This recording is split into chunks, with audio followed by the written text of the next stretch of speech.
Today's story isn't just powerful, it's pivotal. It's about how one young woman, calm and composed, stood her ground when a symbol of faith was treated like a threat. So sit back, stay sharp, and prepare to witness how a single cross, a single voice, and a single act of courage lit a fire under a system that had gone unquestioned for far too long. This is Caroline Leavitt, and this is the day everything changed. The sun was just beginning to dip behind the Washington skyline when Caroline Leavitt's secure line rang, a tone reserved for direct presidential communication. She reached for the phone with instinctive precision, her silver cross glinting under the soft light of her White House office. "Caroline?" President Trump's voice came through, calm but edged with urgency. "There's a situation in Atlanta. A Christian nonprofit is being blocked from hosting prayer events in a public square.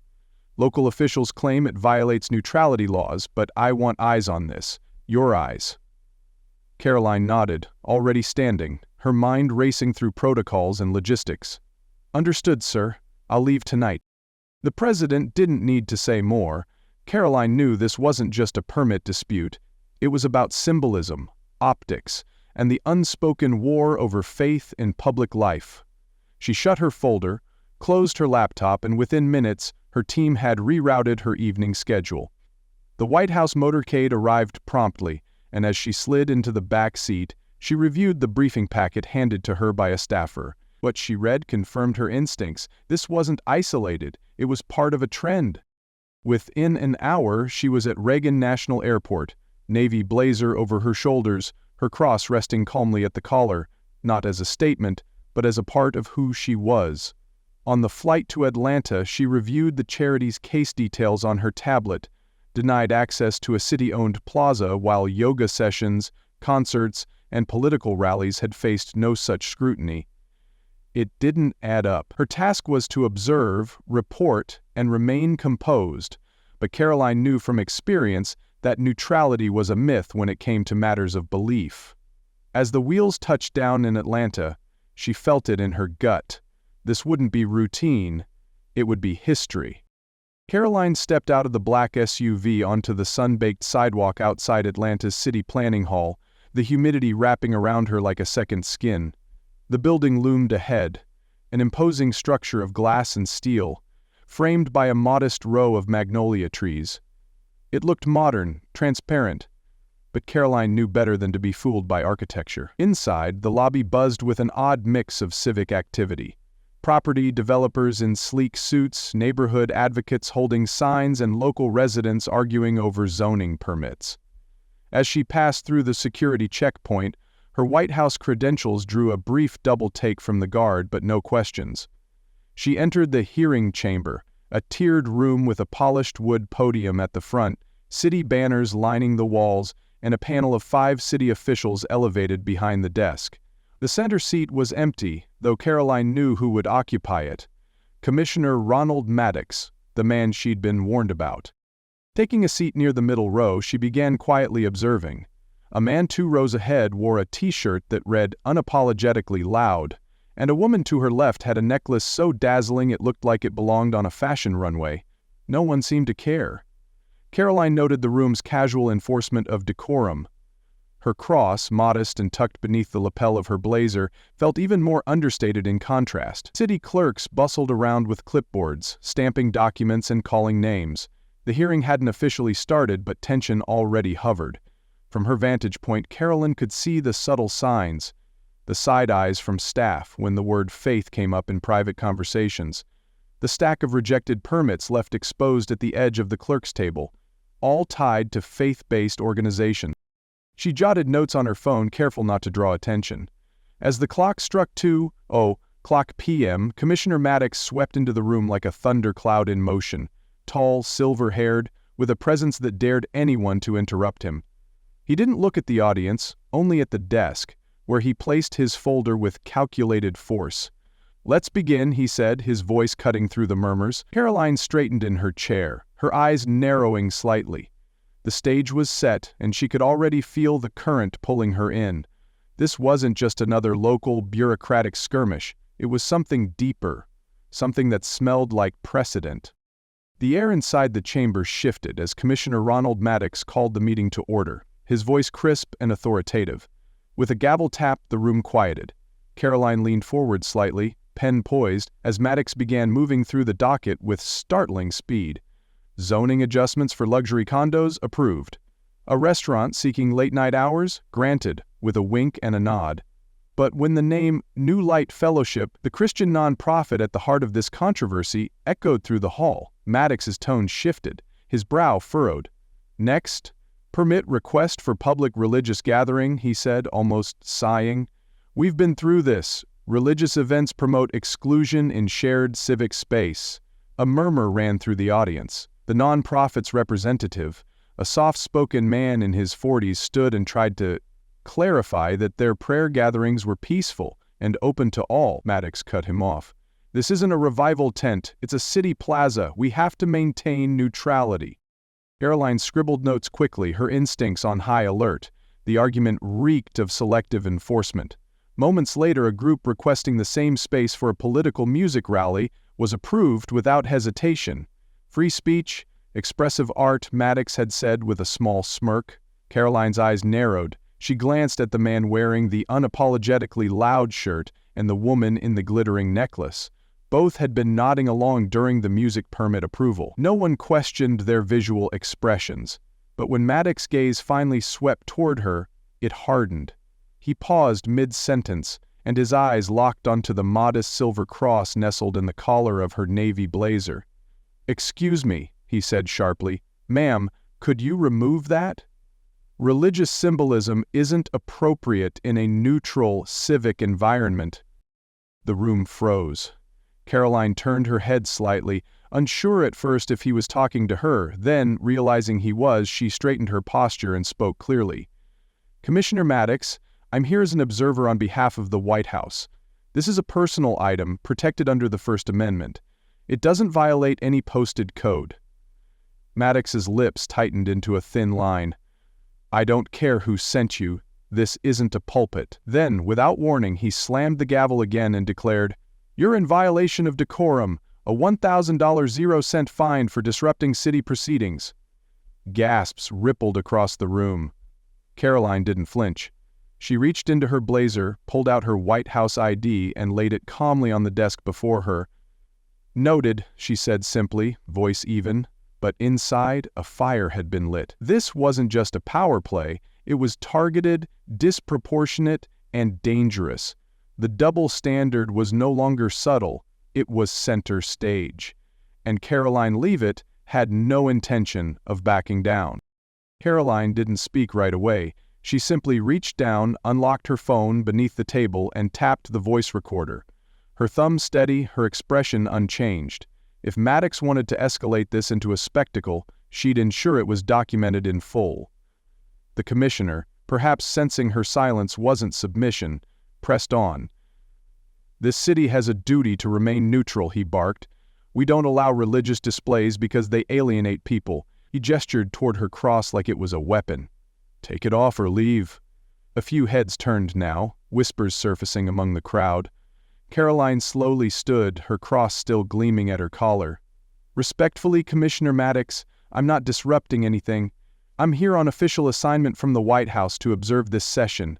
My cross is no more distracting than that gentleman's slogan shirt or the oversized jewelry others are wearing." She gestured lightly to both, neither of whom had been reprimanded. Maddox's face darkened. "This isn't about t-shirts or necklaces. This is about what that symbol stands for, and I say it violates neutrality." There it was, the slip. Not if the cross disrupted, what it stood for. Caroline leaned forward, her voice calm but firm. "That symbol stands for my personal faith, Commissioner, and it is protected under the First Amendment of the U.S. Constitution. You don't get to decide which beliefs are too inconvenient for public display." Maddox slammed his palm on the bench. "Don't lecture me on the law, Miss Leavitt. I've served this city for 20 years. You're here as a guest." Shh, he didn't flinch. "I'm here as a representative of the President of the United States, and I know the law well enough to know when it's being abused."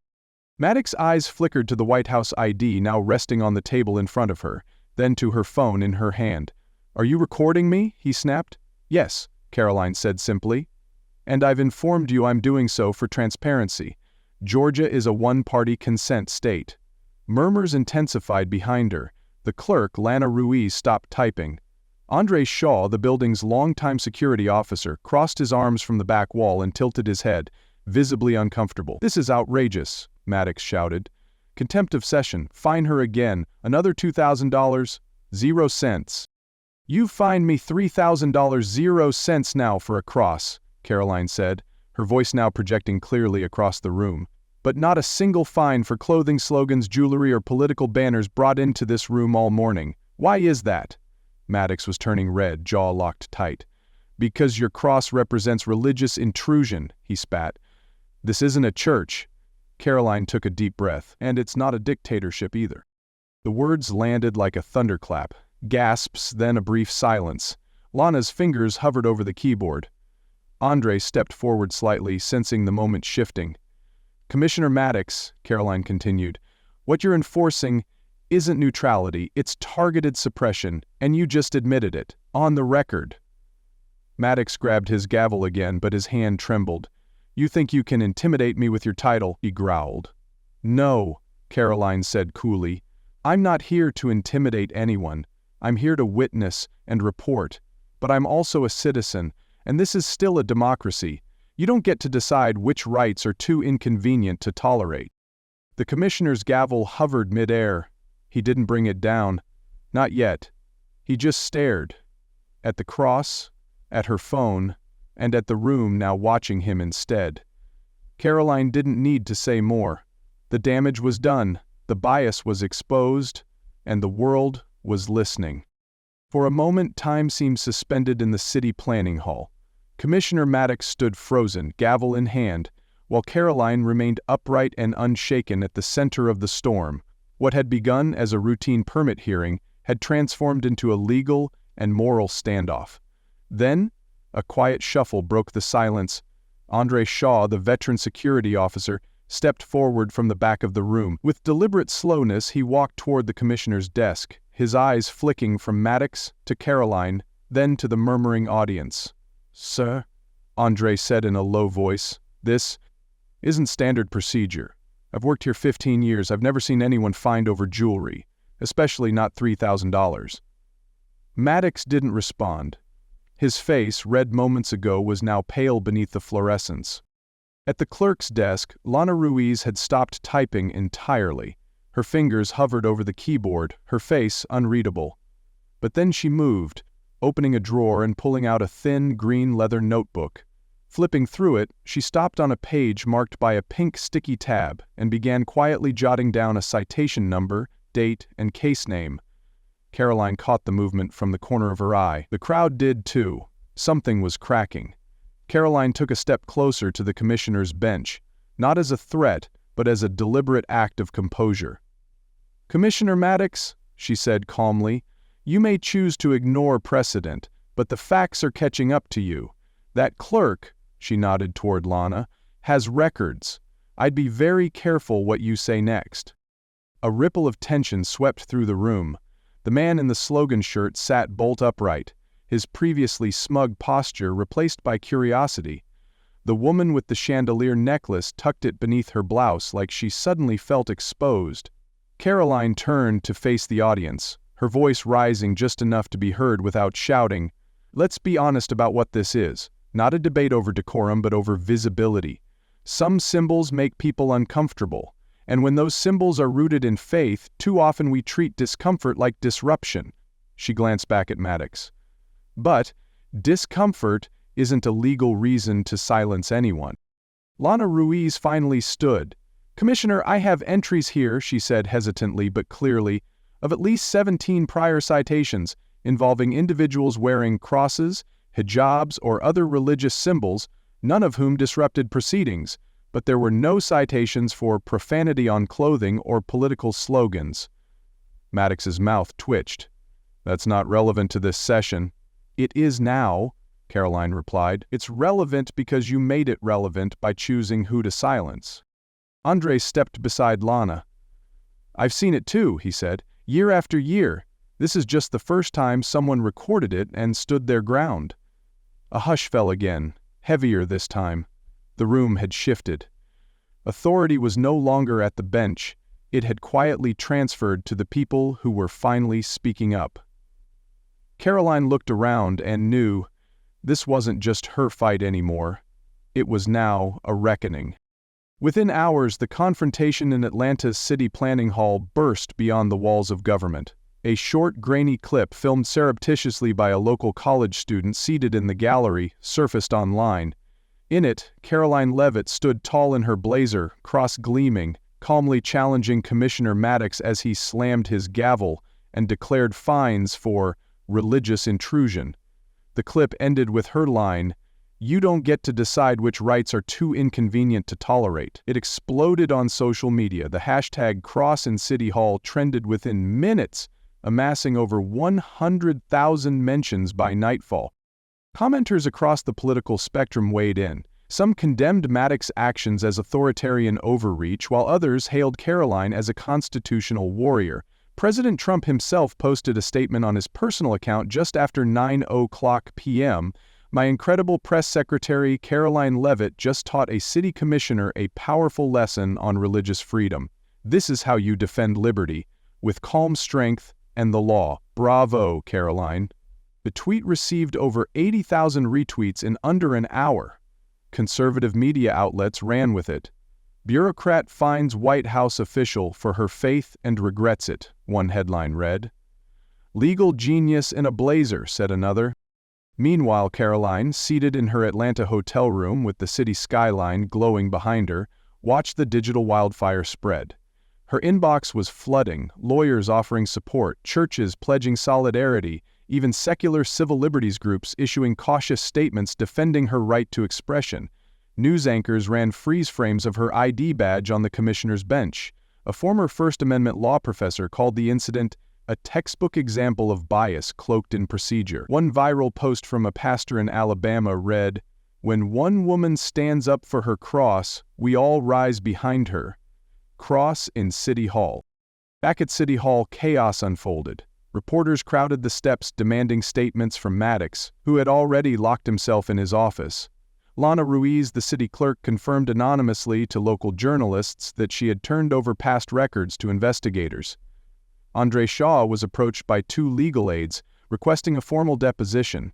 The city council, blindsided, scheduled an emergency closed-door meeting. Protesters began to gather on the plaza outside the building, some holding signs with crosses, others with slogans like "neutral oppression" and "faith is not a violation." By morning, tents had appeared. Faith leaders from local mosques, churches, and synagogues stood side by side in peaceful unity, offering open prayer circles on the very public ground where permits had been denied. Caroline, now back in D.C., was greeted at the White House with applause from staffers. Trump's senior advisor pulled her aside and handed her a printed copy of the clip, with one line underlined, "You don't get to decide which rights are too inconvenient to tolerate. That," he said, "is the line that started something big. We're going to frame it." Caroline gave a small smile but said little. She knew the work had only begun. That evening she gave a short press statement outside the White House. "I didn't go to Atlanta expecting this, but when your rights are challenged you have 2 options, stay quiet or speak up. I chose to speak, not just for myself but for everyone who's been told their beliefs make them unfit for public space." Reporters fired questions, but she kept it brief, her eyes calm behind the podium. This isn't over. This is just the beginning. As she stepped away, a notification buzzed on her phone. Her clip had hit 5 million views. Another came seconds later, a request from a civil liberties commission in Texas asking her to speak about religious protections in public policy, and then another, an invitation from a major national legal conference. Caroline looked up at the Capitol, glowing in the distance, the cross still resting against her collar. One gavel strike had tried to silence her, but now her words were echoing across a nation. By midday, the wave of public outrage had morphed into formal action. The Georgia Ethics and Civil Liberties Commission announced the launch of an immediate inquiry into Commissioner Ronald Maddox's conduct. At its helm was Dr. Reena Patel, a respected constitutional investigator with a reputation for precision and zero tolerance for procedural abuse. From her downtown office she assembled a task force and requested all documentation from the Atlanta Planning Hall, including audio transcripts, complaint records, and any relevant footage. What arrived on her desk exceeded expectations.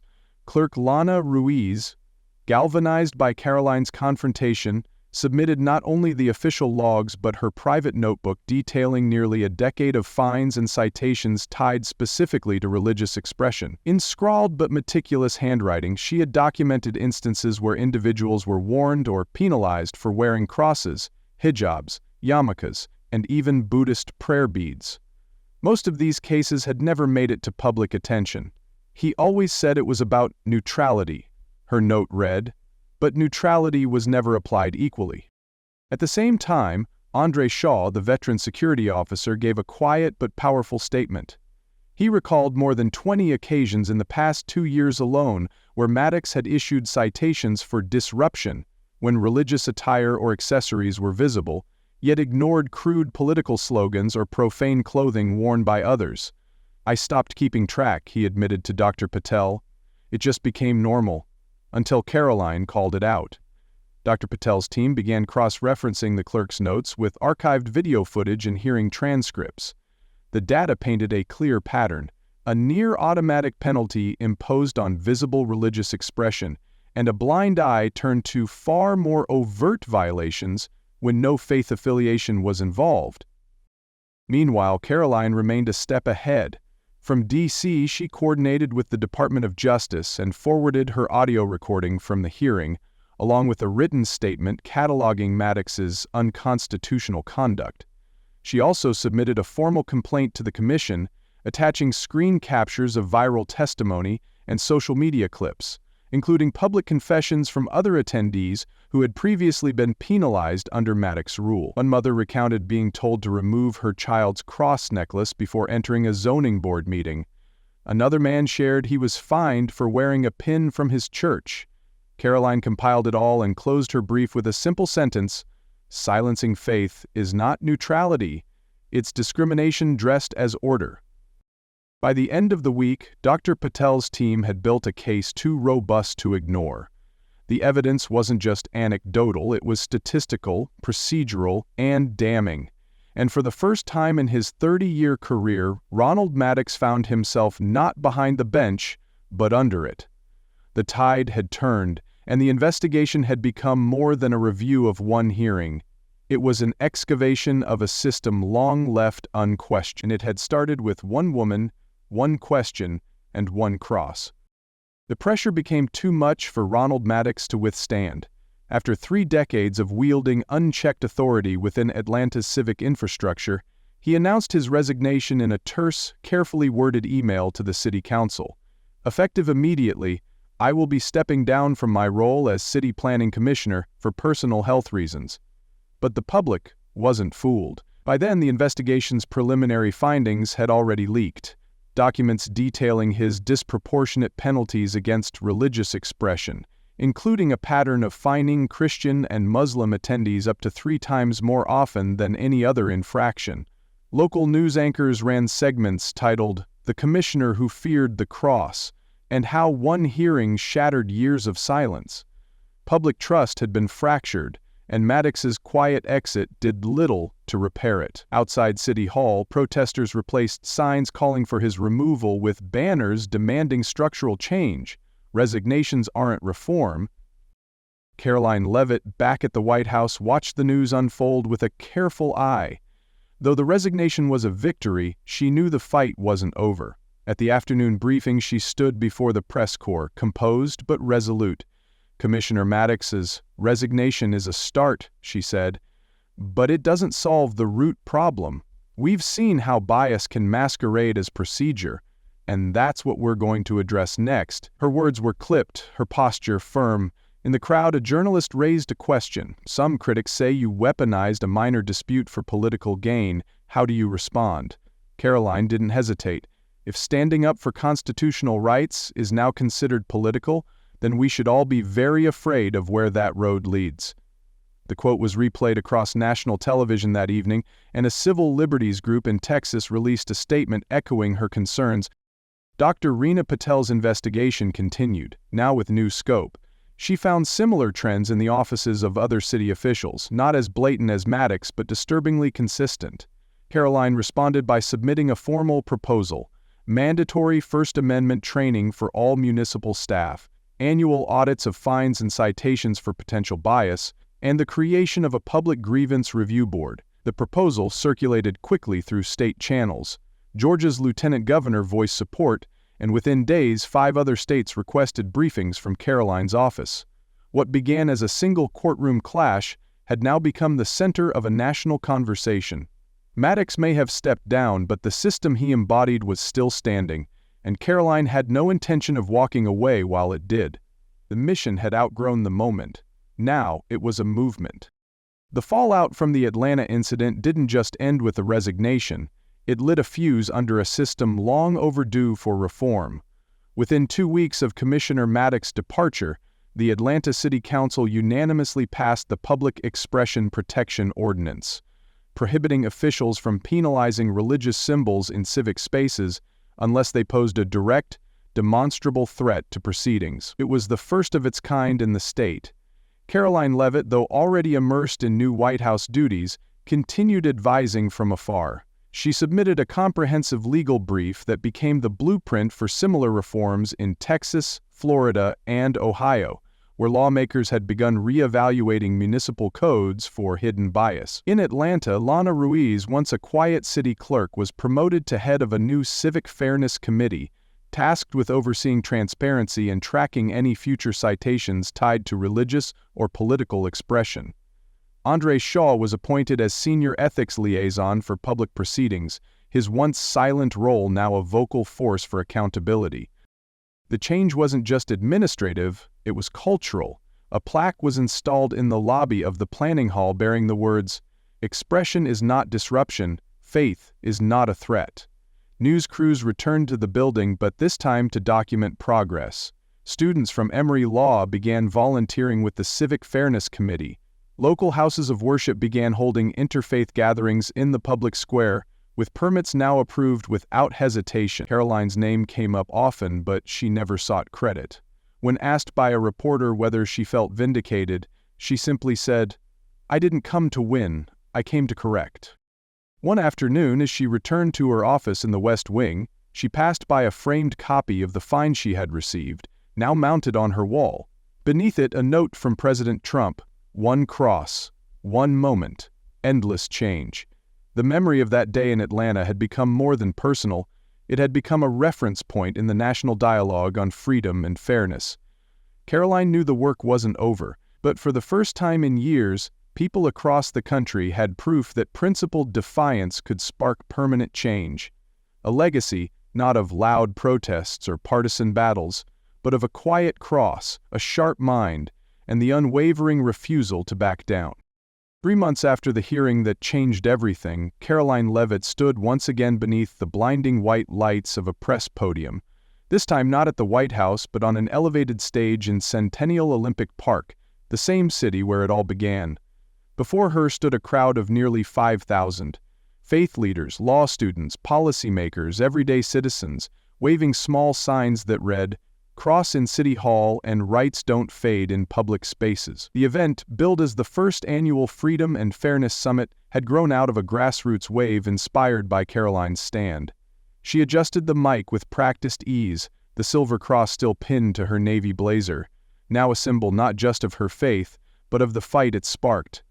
3 months ago, she began, her voice resonant and unwavering, "I came to Atlanta on a quiet assignment. I wore a cross, sat in the back of a hearing room and simply listened. I didn't plan to speak, but silence wasn't an option when rights were under attack." The crowd cheered, but Caroline didn't pause for applause. She continued, her words crisp and controlled. "What happened that day wasn't just about me. It was about everyone who's ever been told to hide what they believe to fit into a system that pretends neutrality while quietly picking sides." She glanced down at the notes in front of her, but didn't need them. Faith, like speech, isn't conditional. The Constitution doesn't whisper, it protects loudly. And it doesn't take a courtroom to defend it, it takes conviction. And sometimes just one voice saying, "No, this isn't right." Her line landed like a spark across dry grass. The crowd erupted again, this time with standing applause. Some wept. Others stood with crosses, prayer beads, or religious texts held high, not to protest but to affirm. Behind her, projected across a massive LED screen, were the words, "One cross, many voices." Caroline took a deep breath. We've made progress, new laws, new oversight, new awareness, but this is just the beginning, because liberty isn't self-sustaining. It requires guardians, it requires challenge, and it requires courage from ordinary people in extraordinary moments. She stepped back slightly, allowing the crowd to take it in. "I didn't set out to lead a movement," she finished, voice softening, "but I'm honored to be part of one." As the music swelled and the crowd roared, Caroline turned and walked off stage past staffers, cameras, and security toward a quiet tent at the back. She paused at the flap, looked back one last time, and touched the silver cross at her collar. It had started as a symbol of belief. Now it was the banner under which a new generation had risen. And she knew this. The fight for freedom was far from over, but it would never again be fought alone. The story of Caroline Leavitt in Atlanta teaches us that silence in the face of injustice only reinforces it, and that real change begins when one person stands their ground, not with rage, but with reason. Caroline didn't shout. She didn't storm out. She simply invoked her rights, calmly exposed hypocrisy, and let the truth speak louder than any accusation. In a system where bias often hides behind procedure, her courage and composure reminded the nation that the Constitution isn't situational, it's foundational. Her silver cross wasn't a protest sign but a personal emblem, and yet it became the spark for sweeping reforms, public reckoning, and a nationwide conversation on faith, fairness, and freedom. Caroline's story proves that you don't need a title to be powerful. You need clarity, conviction, and the willingness to speak when silence is the easier choice. From courtroom to Capitol, her stand echoed far beyond city lines, showing us that one act of defiance, rooted in law and conscience, can ripple into national awakening. The lesson is clear.